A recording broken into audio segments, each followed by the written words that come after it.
రాజకీయ నాయకుడన్నా మహిళకి సపోర్ట్ చేయండి, మహిళలను ముందుకు తీసుకెళ్ళాలి, కానీ ఓ మహిళను ఓడగొట్టండి అని చెప్పడం అన్నది కరెక్ట్ కాదు. కానీ ఆ మాట కూడా రావడానికి కారణం ఏమిటంటే మీరు వెళ్ళి వాళ్ళని అడగడం వల్లనే వాళ్ళు చెప్పడం వచ్చింది. అదే ఎందుకు డైరెక్ట్గా భయం ఎందుకు? మహిళ అంటాం, మహిళా శక్తి మేము, ఇప్పుడు కూడా భయపడుతూ ఉంటే ఎట్లా? నేను ఒకటే చెప్తున్నాను రాజేంద్ర ప్రసాద్ గారికి, రాజేంద్ర ప్రసాద్ గారు మీరు ముందు నుంచే మా అందరితో మాట్లాడి మొత్తం మన ఇండస్ట్రీలో హీరోలు అందరు ఉన్నారు, పెద్దలు కృష్ణరాజు గారు ఉన్నారు, మన కృష్ణ గారు ఉన్నారు, మన నాగార్జున గారు ఉన్నారు, బాలకృష్ణ గారు ఉన్నారు, వెంకటేష్ ఉన్నారు, మహేష్ బాబు, ఇంకా ఎంతమందో ఉన్నారు.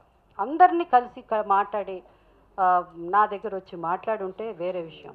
కానీ ఎవరిని అడగకుండా డైరెక్ట్గా వెళ్ళి మీరు రాజకీయ నాయకుల దగ్గరికి వెళ్ళి ఆమెని దిగిపోమని చెప్పండి అని చెప్పడం ఈ సినిమా సాంప్రదాయంలో, ఈ సినిమా ఇండస్ట్రీ సాంప్రదాయంలో అది ఎప్పుడూ లేదు.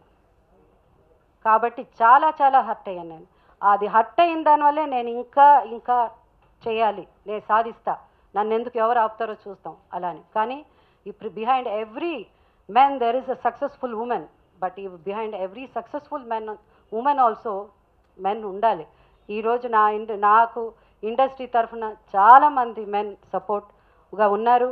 ఈ ఎన్నికల్లో ఒక మహిళ ఓడిపోయిందంటే ప్రజల్లో ఎప్పటికీ ఇండస్ట్రీ మీద మర్యాద ఉండదు. ఆయన ఆల్రెడీ మాకు ప్రెసిడెంట్గా చేశారండి.